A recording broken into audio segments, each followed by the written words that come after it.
Hey guys, welcome back to the channel. In this video, I'll be showing you how we can filter data in Google Sheets mobile app. Let's get started. Here I have opened my Google Sheets and I have created a table as well.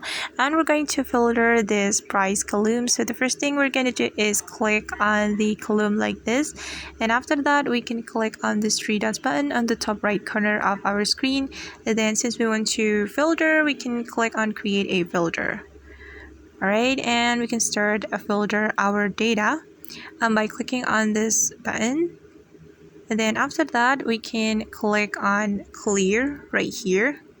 Then just select the data that you want to add to your column, and I'm just going to choose this data, and we can go back to our column or our table and just click on this button. Okay guys, and that's how we can filter data in Google Sheets mobile app. I hope this video will be useful for you. Thank you so much for watching. If you find this video is useful, don't forget to hit the like button, leave your comments, and also subscribe to the channel. See you on the next video.